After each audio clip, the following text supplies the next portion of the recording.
You're listening to Weird Medicine with Dr. Steve on the Riotcast Network, riotcast.com. I need some suction in the carotid. I've got diphtheria crushing my esophagus. I've got Ebola virus dripping from my nose. I've got the leprosy of the heart valve, exacerbating my incredible woes. I want to take my brain out and blast it with the wave, an ultrasonic, echographic, and a pulsating shave. I want a magic pill for all my ailments, the health equivalent of Citizen Kane. And if I don't get it now in a tablet, I think I'm doomed and I'll have to go insane. I want a requiem for my disease, so I'm paging Dr. Steve. Dr. Steve! It's Weird Medicine, the first and still only uncensored medical show in the history of broadcast radio, now a podcast. I'm Dr. Steve, with my little pal, Dr. Scott, the traditional Chinese medical practitioner who helps keep the alternative medicine wackos at bay. This is a show for people who would never listen to a medical show on the radio or the internet. If you have a question you're embarrassed to take to your regular medical provider, if you can't find an answer anywhere else, give us a call. 347-766-4323. That's 347-POOHEAD. If you're listening to us live, the number is 754-227-3647. That's 754-22-PENIS. Follow us on Twitter at Weird Medicine, at DrScottWM. Visit our website at weirdmedicine.com or drsteve.com for podcast, medical news, and stuff you can buy. Go to our merchandise store at cafepress.com/weirdmedicine. Most importantly, we are not your medical providers. Take everything you hear with a grain of salt. Don't act on anything you hear on this show without talking it over with your doctor, nurse practitioner, physician assistant, pharmacist, chiropractor, acupuncturist, yoga master, physical therapist, or whatever. So very good. Don't forget, please, with the holidays coming up, use stuff.drsteve.com for all of your holiday shopping needs. That's stuff.drsteve.com. Don't forget tweakedaudio.com. Offer code FLUID for 33% off the best earbuds on the market for the price and the best customer service anywhere. Don't forget Dr. Scott's website at simplyherbals.net, simplyherbals.net. And, last time I talked to you about canceling your premium subscription. Don't do that. I changed my mind. I was depressed and I wanted to just shut it all down, and I'm better now. So premium.drsteve.com, $1.99 a month. I know, I'm crazy, all right? I try not to let you guys see my insanity, but I'm a little crazy. But for $1.99 a month, you get all the archives, and you can support Weird Medicine. It's pretty easy to do. A lot cooler than Patreon, in my opinion, mainly because you can go get the app at the App Store or at Google Play, and you have access to everything right there. So premium.drsteve.com will get you set up. All right, very good. Tell your story first. Your doggie was sick. Yeah, my little pup Chewy was sick. She woke up about 2 weeks ago and couldn't swallow. She had no appetite, and I started poking around. She had a big fluid-filled cyst under her chin, right on her throat. Poking around. Submandibular cyst. The submandibular cyst, right. So first thing I thought it was maybe a tooth abscess, maybe a salivary stone. Yeah. And I was hoping for not a lymphoma. Quite honestly, that was my biggest concern. Yeah. But a couple, trips to the vet and $1,000 later, she ate today for the first time. So it wasn't lymphoma. We don't think so. And we did another fine needle biopsy yesterday. And still the pathology has been nonspecific, which normally we think is going to be an infection. And she is responding, thankfully, to some little amoxicillin shots because she's just a little thing. And I put her on some dexamethasone to get some of the swelling out and to increase her energy. And she's doing a little bit better. So she's peeing by herself. And today she ate for the first time in 2 weeks. So we're pleased. Well, the list of things that a submandibular cyst could be includes, as you said, sialolithiasis, which is stone in the salivary gland. So sialo pertaining to saliva or salivary, and lithiasis pertaining to stone. Mucus retention cysts like mucoceles, And then epidermal inclusion cysts, which are like sebaceous cysts. Right. But then there are these things like a thyroglossal duct cyst, branchial cleft cyst. These are all congenital things that could have been there all along and only just now recently filled up with fluid. Which would be my guess, because she's as little as she is, she's always had a little bit of trouble breathing. Yeah, really. That makes sense. Okay, That would make the most sense. And you wouldn't, you might not notice it because you're not feeling around your dog's submandibular region until there's a problem. I've had people come in to see me that say, "Hey, doc, I've got this mass in my chest," and you feel, and it's at the bottom of their sternum. I recommend everybody do this right now, man or woman. You can feel it. You feel right on your breastbone in the middle of the front of your chest, and work your way all the way down to the bottom. You'll feel this knob down there, and that is called the xiphoid process. And you can push it in. It's stuck with cartilage. That's right. So it's supposed to wiggle a little bit. Yeah, it wiggles. Yeah. And I've had people come in going, "Doc, I got a tumor in my abdomen," and they're all freaked out. They've been worried about it for weeks. They finally got up enough guts to come in and see me, and I get to set their mind at ease immediately. That's your xiphoid process. You know what? You've had it your whole life. Right. You just never noticed it before. Yep. That shit happens. All the time. So, yeah, and my gut feeling is that that's exactly what happened. I think she's probably had this for a while, and for whatever reason, maybe a little infection, that fluid just ballooned up overnight. Yeah. So, heck yeah, we're much happier. Good. Mommies and daddies today. Very good. Very good. So thank you. All right. Well, I had talked last week about stopping the premium service on our podcast, and I think I'm changing my mind about that. I'll explain to everybody. I've been kind of intimating about the end of weird medicine, and it may still happen, but I'm hoping that we can work something out, because what was really happening was I was going to change jobs, and my new job didn't appreciate my extracurricular activities. I mean, you can go, if you really do a deep search, it doesn't take that much, you can find a picture of me, leaning on that prostate exam simulator, which really just looks like a big rubber rectum and with testicles and a penis hanging off of it. And I use that to teach not only Jim Norton, but Eliza Schlesinger how to do a prostate exam. Right. And it's a real piece of medical equipment. Right. But when you're sort of leaning with your right elbow on the back of this thing, and the picture just shows this buttocks with rectum and testicles and penis hanging down, and then you've got this goofy look with a thumbs up. It doesn't look, it looks bad. Yeah, right. Awkward. So, but I've decided I'm not going to be embarrassed of what we do here.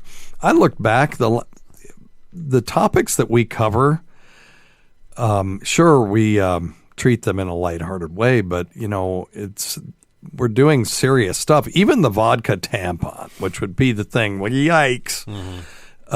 First, we didn't do it without consent. And it was in the interest of science, in the interest of getting people not to do that, not to do stupid things. And but everything else that we talk about is serious medical stuff. Influenza. Absolutely. Often it has to do with the rectum or the bowels or something like that, but that's part of the human body. People are interested in that too. Yep. Oh, gosh, yeah. I mean, you think about how many times we hear questions about erectile dysfunction and constipation. Who else is going to answer these questions? Right. I mean, we do it every day, and it helps people a bunch. It tells them which direction to go instead of not doing anything and letting it get to a terrible place, or running to the emergency department saying, gosh, you don't need to be here. Right. Don't go to the ER. That's why you have a family medicine doctor, et cetera. So. We now we're just sort of patting ourselves on the back, but we have saved lives on this show. Very much. We have had, every time we do the October, we missed October. Usually in October, we tell everyone how to check their stupid nuts for lumps, because we say that at the end of every show. And we need to do that today. So please don't let me forget as soon as we're done patting ourselves on the back. But every time we do that, we'll have 2 or 3 people email us, hey, I found something, and I went to the doctor, and that's what it was. And thank you for making me do that. And but anyway. And I have been a little depressed about this show in the sense that I've been a little just bummed about it ever since GVAC died. It's not been the same. And I listened to the shows that he was on when, it was all of us together, and they just seemed a little more lively, but that's okay. We're getting old and sad, and we're going to die soon. So why do a fun, uplifting show? So I think I'm okay with that too. But it is, every time we do this show, I'm looking at him over your right shoulder because we got a big poster of him up on the wall. I know. So I miss that son of a bitch. Well, I do too. Terrible. But anyway, all right. So there we are. You want to answer some medical questions? Let's do it. Number one thing, don't take advice from some asshole on the radio. All right. Well, I won't. Let's see what we got here. When I was younger, you eat steak fries. What? You try not to eat them. Hello. Is there any related or underlying conditions where possibly old age or GERD regarding when you eat steak fries? This never happened years ago. When I was younger, you eat steak fries. You try not to eat them too fast. You're probably not eating them more rapidly than normal, and you're hydrated, but you feel like the starch builds up. You feel like almost like there's something in your throat, but it's chewed up. It's not there. Is there any supplements that can help that, or is there any underlying medical thing like GERD or something else or older age? I'm assuming he's talking about what happens to me if I go to a certain very popular chicken place and I eat their fries, their big waffle fry things, and then if I try to eat something after that, I'll feel like they're stuck in my esophagus, and they are. They're actually, because these things are too damn big. Steak fries are gigantic. And then you've got all this starch. It's just starch. It's just a polymerized sugar. And it's mushy, and we eat too fast, and so we swallow it, and then it piles up in the esophagus just before it gets into the stomach. Some of it doesn't get all the way in there, and it'll just kind of sit there. And the only supplement that's going to get rid of that is to drink water or something after, something warm afterward to just wash it down into the stomach. Right. Now, a million years ago, I heard the story of a lady that broke her hip because she had what we would term an esophageal stricture. So this wasn't normal narrowing of the esophagus as it goes into the stomach. She had scarring from reflux esophagitis. Right. Barrett's esophagus. Yeah, well, she may have had a Barrett's, but she had scarring. Right. And the scarring caused a narrowing of the esophagus. Right. And so when she would eat, food wouldn't go all the way in. Well, in the beginning, it would pile up in her esophagus. She could jump up and down and get it to go down. Wow. Then she had to get up on one stair. She had steps going up to the second floor. She'd get on one step and jump off of that. And then it got to where she needed to go up 2 flights of stairs. Oh, gosh. And by the time she got up to 4 and was jumping, she fell and broke her hip. Oh, bless her. her. So an esophageal stricture resulted in a woman breaking her hip. Oh. If you have that, you should get scoped. Sure.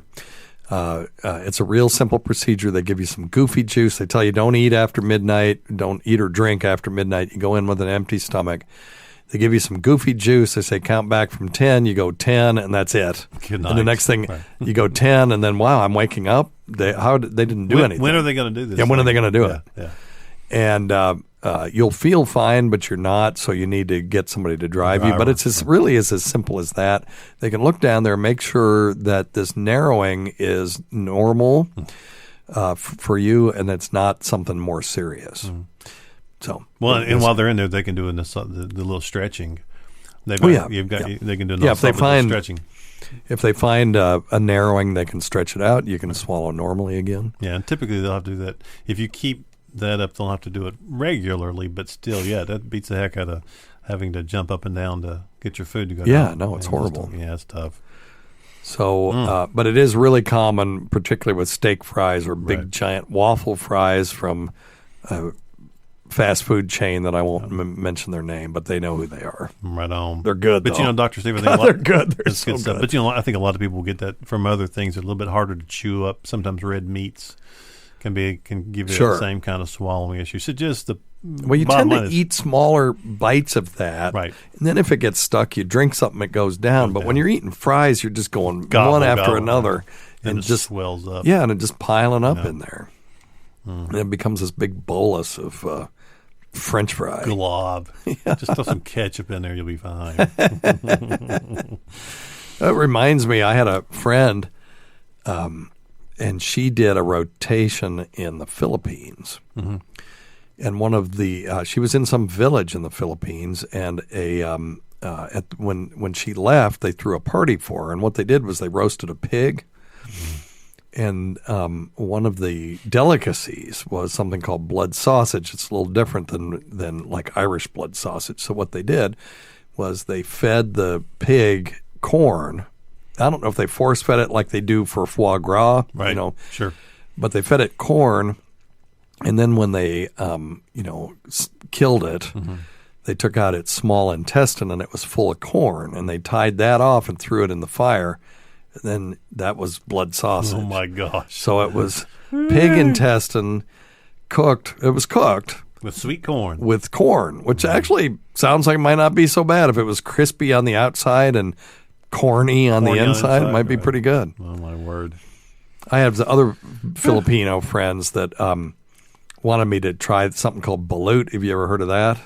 No, I don't think so. Balut is a duck egg that's been fertilized, so it's embryo as opposed to an egg. The yolk really isn't the embryo. People say, "Oh, you're eating baby chickens." Baby chickens. You're not. No.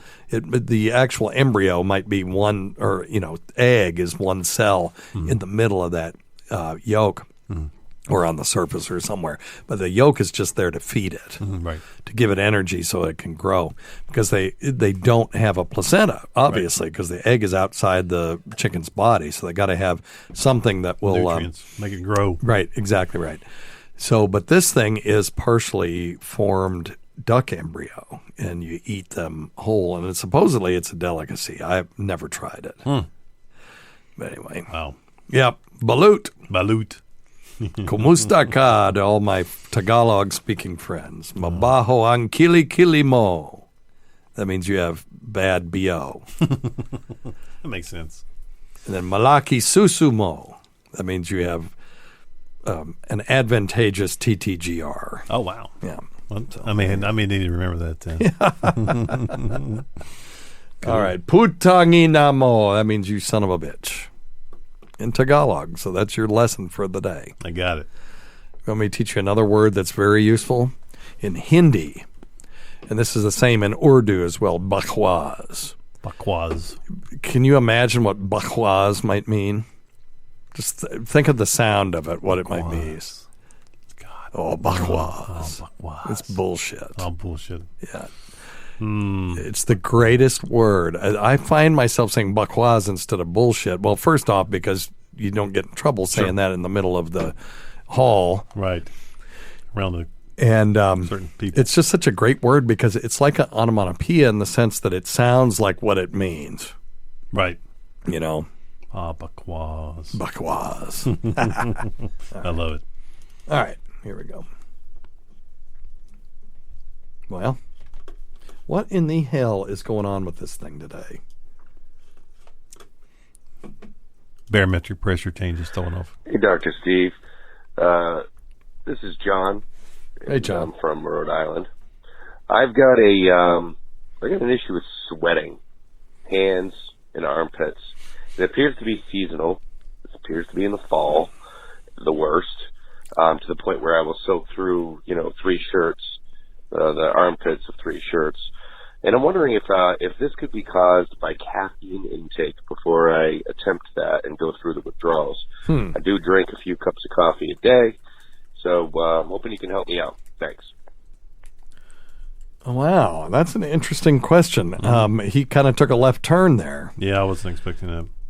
You can get coffee sweating. Sure. It's caused from drinking excess caffeine, but he's not. And he's probably drinking the same amount. He says it only happens in the fall. Seasonal, right. That was a big clue right there. And but I bet he's drinking the same amount of coffee the rest of the year, so that doesn't make sense. So I don't think that's it. He just has garden variety hyperhidrosis. Right. But seasonal, though. That's the interesting part, Well, I do notice that for whatever reason that I seem to sweat more when it turns cold in my armpits and stuff, and I think it's just because I'm wearing heavier clothes. That's what I was going to say. Yeah. Yeah. I don't know about the hand thing, but the treatment is pretty easy. You can go to stuff.drsteve.com and scroll down, and there is a iontophoresis machine that you can actually works. We vetted everything that's on there, and it for whatever reason, passing a very mild current through the hands will stop them from sweating. Now, it's harder to do that in the armpits. It's you can do it. They make pads to do that with, but it's less convenient. A little stingy. And so I would just use Maxim. You can buy Maxim deodorant also through stuff.drsteve.com. Maxim deodorant is and by the way, before anybody at SiriusXM freaks out, it's just a page that's got a link to it to get this stuff. We're not selling anything. You can get this Maxim. It's prescription strength deodorant, but now it's over the counter. And you can use that on your armpits and then use the iontophoresis for the hands. Now, they do make medications for this. There's one called glycopyrrolate. Glycopyrrolate is an peripherally acting anticholinergic medication. Ooh. Bingo. That's half of it. Yeah. So let's talk about that. What it means is it doesn't get into the central nervous system, which is good. And it's anticholinergic, like Benadryl. Benadryl causes dry mouth and other, sleepiness and stuff, but that's the central effects. This glycopyrrolate causes all the peripheral effects, the ones that don't get into the central nervous system. So it doesn't make you sleepy, but it will dry up your sweat and maybe give you some dry mouth. Okay? So you can get that from your primary care physician or a dermatologist. They also sell other things like, what is the stuff? Is it tamsulosin? Is that right? It's Hitrin, whatever the generic for Hitrin is. And terazosin. Terazosin, yeah. Tamsulosin's prostate. Yeah, that's right, right. Yeah. Terazosin. And it also will reduce this to a certain extent, works for some people. The really severe cases of hyperhidrosis where people are just dripping sweat off their hands, sometimes they'll do a sympathectomy on them. And what that is, where they go in and cut the sympathetic nerves to the hand. But I tell you, do that as a last resort only if nothing else works, because a lot of times when you do that, for whatever reason, you start sweating somewhere else. Right. It's almost like the body needs it. Right. Finds another exit. Yeah. So you got anything from the traditional Chinese standpoint for this? There are a couple old Chinese herbal formulas, and we would say it's an excess of heat. Okay. And so we would give, and that's what it is. We'd give you something to cool everything off to try to turn down the thermostat a little bit, if you will. And the other thing is too, we would look at it as if it is in fact seasonal, if it is related to maybe changes in work environment. Maybe he's in a much drier environment because they've turned the heat on or something or whatever. Right. We would Who knows? go through that stuff, but yeah, there certainly are. If some of the Western medications don't work, certainly there are some old Chinese herbal formulas that can be beneficial. What about sticking needles in? Does it do anything for sweating? Not a whole lot. No, we'll when you put that current through it, though, but I was going to say, I'm just thinking it's sort of like iontophoresis. But we will do that with the stem, with the TENS unit, and actually put it under the axilla, in the armpits, and we'll put it in the palms. It's funny. In that Chinese, makes sense that would work. And if you're putting current through it. Yeah, we run it. It's called the 5 Hart's EN deficiency, and that's what it is. It's the hyperhidrosis. It's just translated into that. Yeah, so I would put, and instead of using traditional needles, I'd use probably one of my pads, but use a frequency unit or a TENS unit or something. Yeah, that makes sense. So we treat it. Yeah. Now I think the hyperhidrosis is a single direct current, but I'm not sure how. I'm actually not sure how that works. I think it is too because it drives. It goes in one direction, so it should be direct current, direct penetrating in. And a lot of times they will, especially in physical therapy offices, they'll put a little bit of steroid on it and drive the steroid in there too. Yeah, I know they do that for injuries. I don't know if they do that for sweating, but not all the time. No. If you do it at home, you don't. Of course. Yeah. Okay. Cool. Lots of options. Check that out. Yeah. All right. Hey, Dr. Steve, is there a syndrome where someone could have their testosterone could be too low to where natural supplements do not work?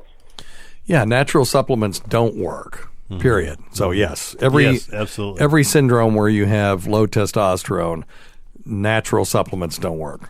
For ED or to raise the supplement, I know you talked about some good supplements. Now, when I say natural supplements, I'm talking about quote-unquote natural supplements, meaning things that are sold in, say, a health food store or something to boost testosterone. I have yet to see a single one of those that's got any data that's worth anything to bring your testosterone back to normal. The only thing I've seen, double-blind, placebo-controlled study quality data on for low testosterone is testosterone. Yes, the actual medicine. And what you're trying to do is bring a low hormone back up to normal.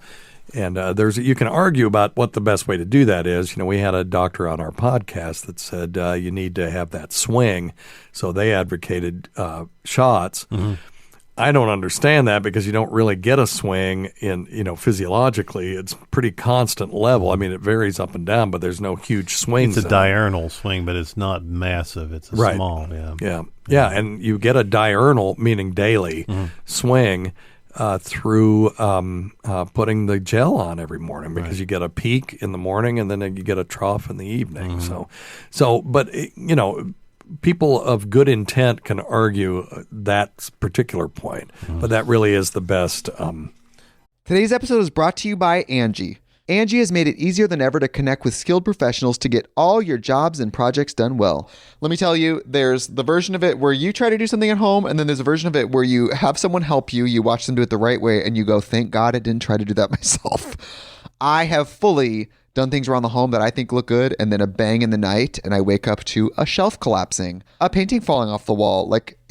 I've seen it all go south. I own a home, and I can tell you, I know how much work it can take. Whether it's everyday maintenance and repairs or making dream projects a reality, it can be hard just to know where to start. But now all you need to do is Angie that and find a skilled local pro who will deliver the quality and expertise you need. Whatever your home project, big or small, indoor or outdoor, you can Angie that and connect with skilled professionals to get the project done well. Right now, one of my wish lists is I want a bike for my condo in Milwaukee, and I would love to rig it up on a pulley in the ceiling because I have one of those lofted ceilings, but I'm so scared to try that on my own. Angie has 20 years of home experience, and they've combined it with new tools to simplify the whole process. Bring them your project online or with the Angie app. Answer a few questions and Angie can handle the rest from start to finish, or help you compare quotes from multiple pros and connect instantly, which means you can take care of any home project in just a few taps. Because when it comes to getting the most out of your home, you can do this when you Angie that. Download the free Angie mobile app today or visit Angie.com. That's ANGI.com. Treatment. Okay. Yeah, here she is. What a surprise. Hold on. Tacey, you're on Weird Medicine. Steve? Yes. I'm picking Liam up. Okay, thank you. You're good.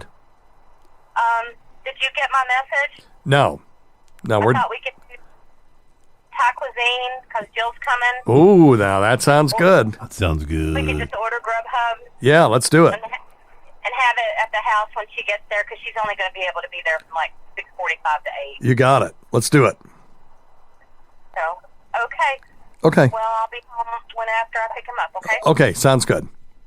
Okay, bye. Love you. Hey, I was gonna make it. So we're doing grocery. How many years? 10 years. 10 years and counting, and she still has not. It's remembered. amazing. We're even recording at a weird time, and she calls in. What that really says is not so much that she knows when we're recording, because she doesn't. No, she just calls me that many times a day. Yep. And when I'm not complaining. No complaints. It's just hilarious. It's hilarious. And then when we try to tell her something, it goes in one ear and out the other. Oh yeah, yeah. Hey, but real quickly though, and going back to the low testosterone thing, different things work for different people. Certainly, I tried the gels and did not work at all. Yeah. I tried the shots, and the shots work extremely well. Really. The other thing, pellets. Sometimes people will go to certain doctors, and they'll actually do little pellets if you don't like the shots and you don't like the cream. That's called Testapel, and they have to calculate a dose, and they insert these under the skin, and then they last many months. Yeah, 3 to 4 months, sure. Is it only 3 to 4? 3 to 4 months, okay. Yeah. I mean, no, that's some of the pellets, but I'm sure there are some last longer. But okay. I think there's a lot of great options. So, and I'm with you, Dr. Steve. I've never seen a great pure testosterone booster that is completely natural. Now, there may be one out there, and we just haven't heard of it. But you were right. 3 to 4 months, sometimes up to 6 months. Oh, cool, yeah. But I'd have to see some significant data. Yeah, I mean, DHEA has been posited as something, because it's a precursor of testosterone. Right. You have plenty of that floating around, though.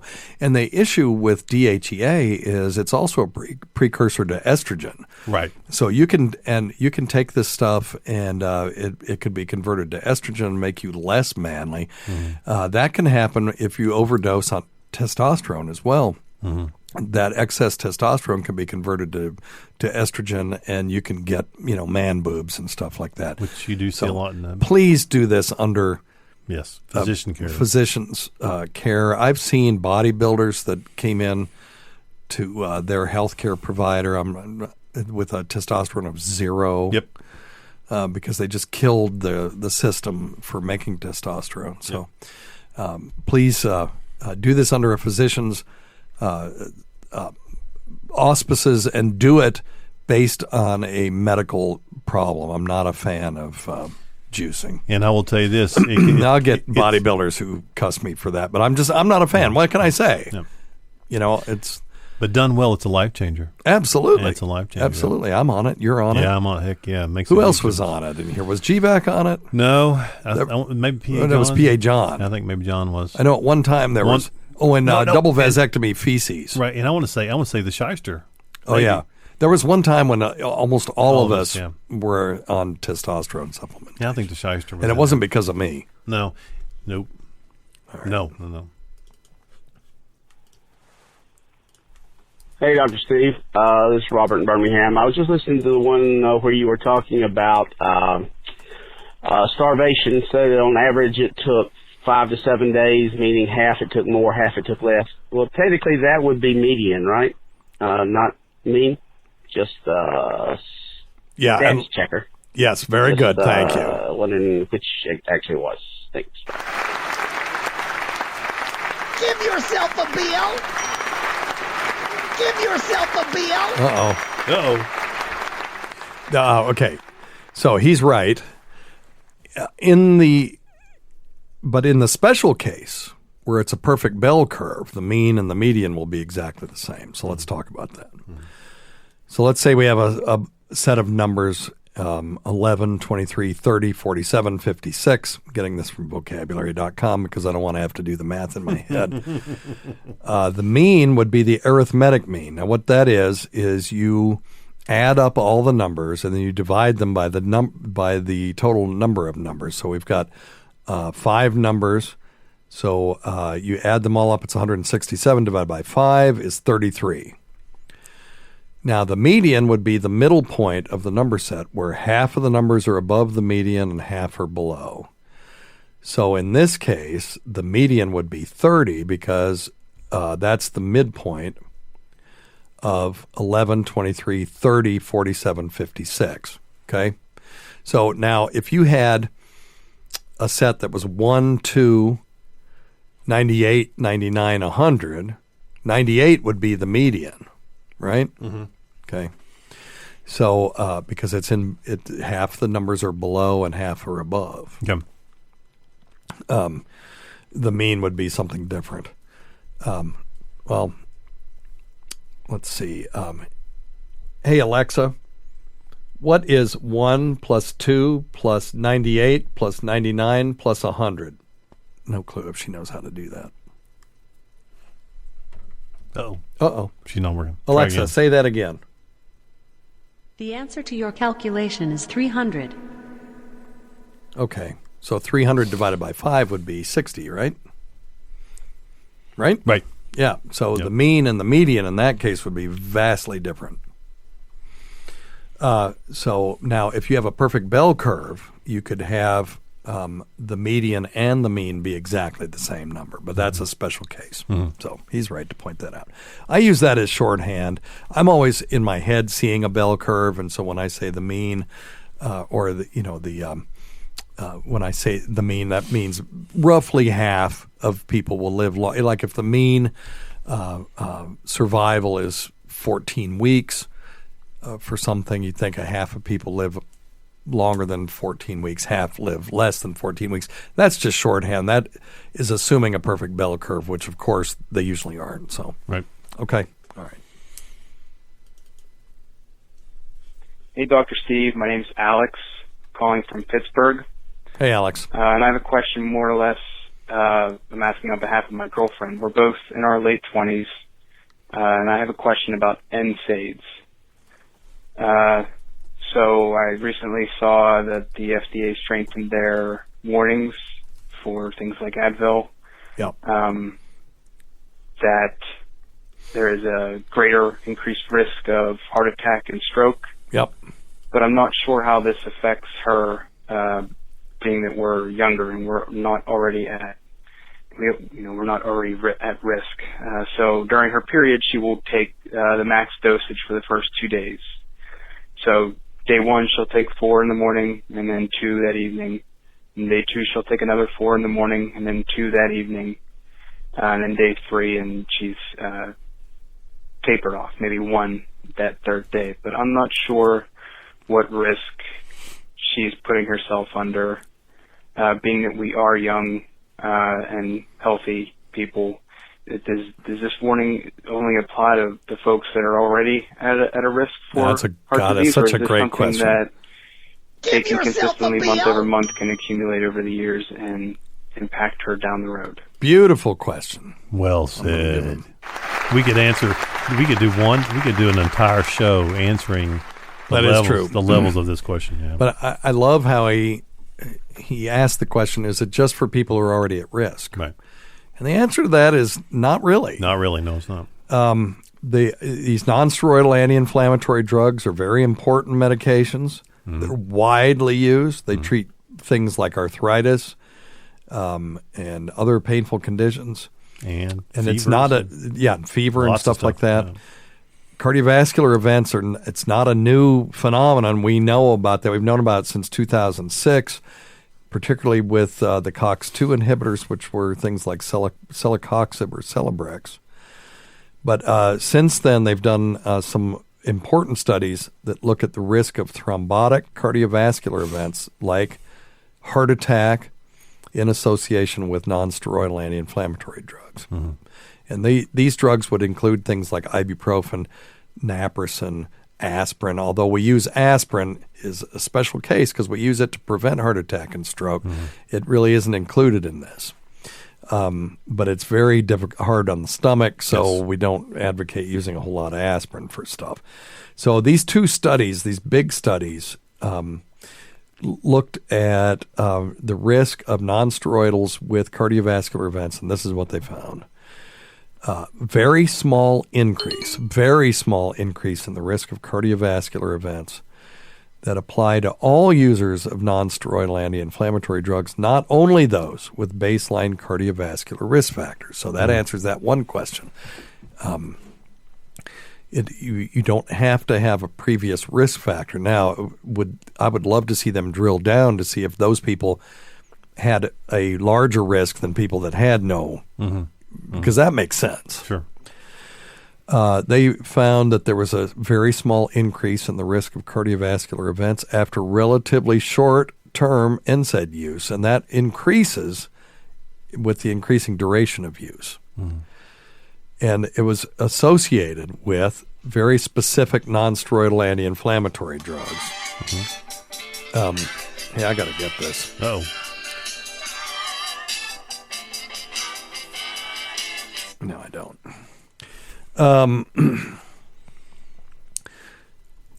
Where was I? After in association with the following specific non-steroidal anti-inflammatory drugs. Number 1, celecoxib or Celebrex at any dose.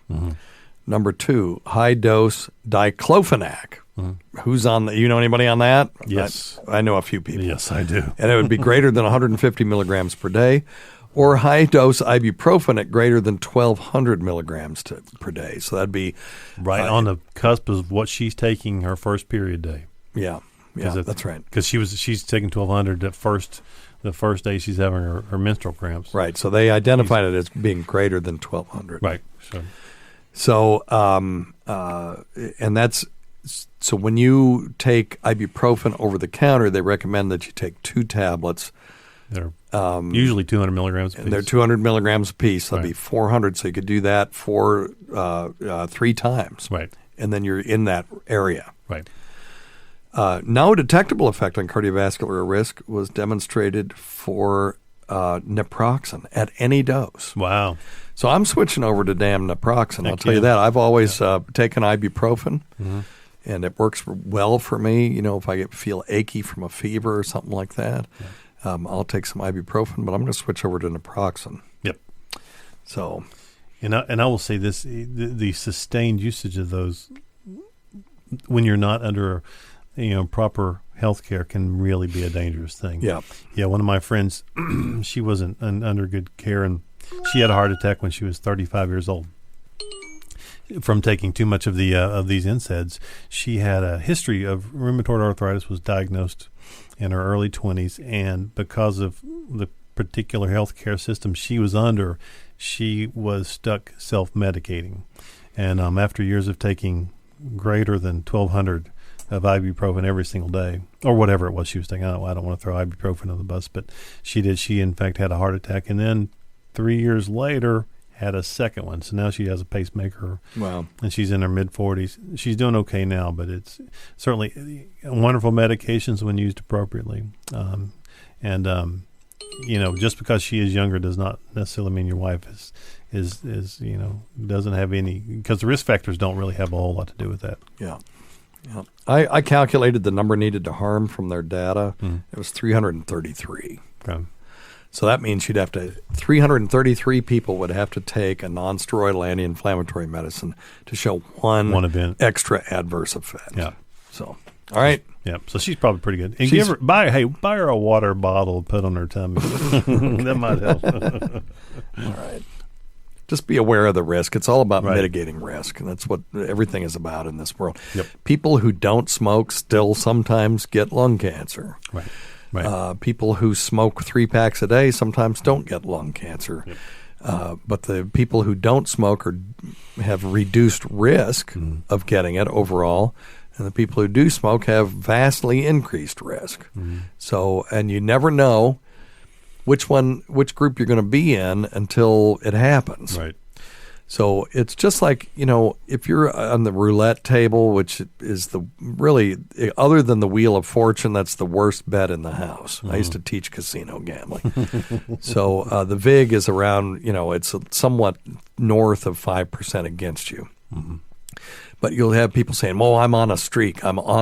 You cannot ever say that and be correct. No.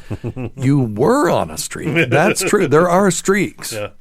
But you can't ever say that you're on one, because then that implies that you can predict what's going to happen next, and you can't. It's just chance. But every once in a while you get that probability wave. You could win 10 times in a row. And you'll say, oh, I'm on a streak. Well, you're wrong. And that you will make dumb mistakes if you think you are on a streak. And it's the same thing with people who are smoking cigarettes and going, well, I hadn't gotten sick yet.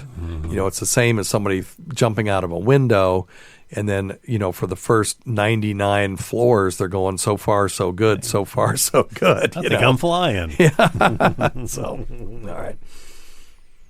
all right. Hey, Dr. Steve, I need you to text me or call me back as soon as you can, please, if you can get this message. I'm on my way home from work to the hospital. I got a call from my wife. Our 12-month-old son, I guess, took a fall off the bed, and he started bleeding from the nose and throwing up. And they're at the hospital now. They haven't been there long enough to figure out what's going on. But Okay. This voicemail is like 4 months old. I'm just going to say this is why you don't leave a voicemail if you got an emergency, because we won't get it for the longest time. If you have an emergency, call your doctor, call 911. Don't call Weird Medicine. But this is possibly a sign of a concussion. He may have hit his head, got some vomiting afterward. Always a good idea if you've got any kind of neurologic event with a sequelae like that, like double vision, nausea and vomiting, lethargy, anything like that. Just go get seen. There's no harm in doing that, and may be a real benefit. The blood coming out of the nose may mean that he took a pretty good whack. Now, he could be bleeding so profusely that he's vomiting because the blood causes... running down his stomach. Yeah, it causes irritation in the stomach, and those people will sometimes vomit too. Or he could have hyperventilated because he was crying so much and now he's vomiting. We don't know. Get him checked out. You did the right thing. Sounds like they're on the right path. You did the right thing, and he called us on the way. He didn't delay anything, so all right. Hope he's doing better. Yeah, me too. All right. Hey, I'm a 47-year-old diabetic truck driver, and I'm getting my ass back into shape. Excellent. So, cardio, throwing some weights around, bicycle riding. My question to you is, will that help boost, the testosterone? Second, being diabetic, is there anything I can do, exercise-wise, to stop this whole, what you call the retro ejaculation? And three, doing sit-ups or crunches. Every time I put any kind of pressure, into my, abdomen, I have this lump that pops up, like a bump that comes up right in the middle of my stomach. And my question is, one, what is it? Well, he has questions with sub-questions. We got layers. Have I been working out a muscle way too often? And you have the abdomen muscle. And two, way of possibly, while doing crunches, can I possibly, hold that down with my hand and get it to stop popping up to where I can work around it? Yeah, okay. So let's go backward to 4. You wrote those down, right? Because I've already forgotten what the first two questions were. The first one was the diabetes. Well, but I mean, you wrote them down, right? Testosterone. Okay. So the last thing is he's got ventral diastasis. And what a ventral diastasis is a separation of the muscles of the abdomen. They come together and knit together, but it's just knitted together with a piece of connective tissue. And if you get really fat, sometimes that tissue will separate and you'll get sort of blooping up of abdominal contents into that. And it's usually, these things are really broad based. So people will go, I've got a hernia. That's not necessarily, sometimes it's not really, it is by the broadest definition a hernia in that something is passing through something that it's not supposed to pass through. But it really is something a little different than that, and it's a lot harder to deal with. And most of the time the surgeons, I believe, say leave those alone. You might Google ventral diastasis and see if they've got any surgical stuff for that. Yeah, I will. And the other question was the retrograde ejaculation caused by his diabetes, and sadly, once that has set in, it's hard for it to return to normal again. What's going on there is he's had diabetes for so long and so severe that it's affected the nerves going to the sphincter that is supposed to reroute semen out of, increase the pressure so that semen will pass out of the end of the penis instead of passing into the bladder. And there's a sort of an area where these things can mix. And if you don't shut that back valve down, the semen will follow the path of least resistance into the bladder. We diagnose this by having someone ejaculate, and then we have them pee into a cup. And if nothing comes out of their penis when they ejaculate, but there's tons of sperm cells in the urinalysis, then that makes the diagnosis of retrograde ejaculation. Now, he certainly getting better glucose control and keeping it that way. Maybe over time there could be some healing of this, but a lot of times that's a done deal. But it's still worth doing because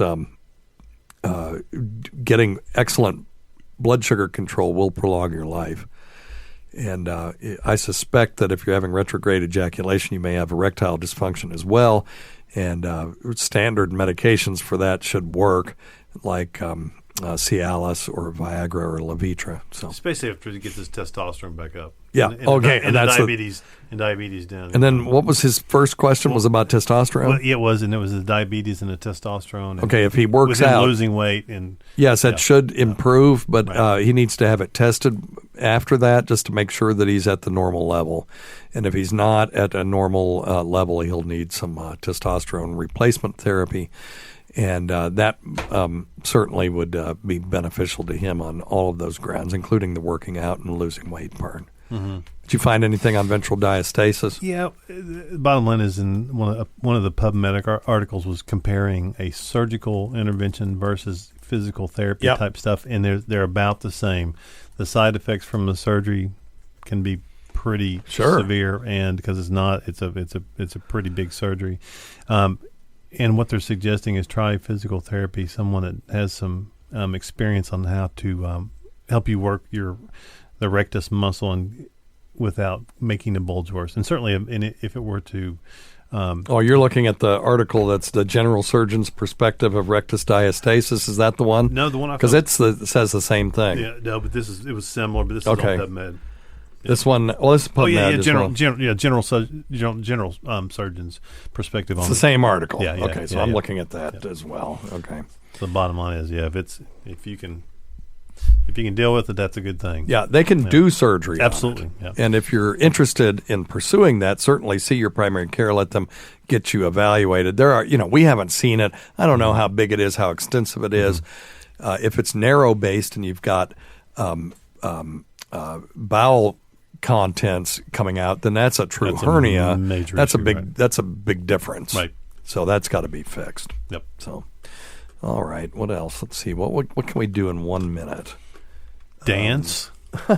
No, I probably not. Hi, Dr. Steve. So I have a question this is your about friend. vivid dreams. So I've been studying really, really, really hard for the past 10, 12 months.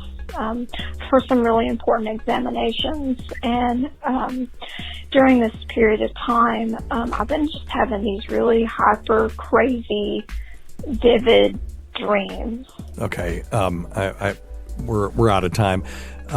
That happens when your mind is occupied and you've been hyper focused, and then you start having.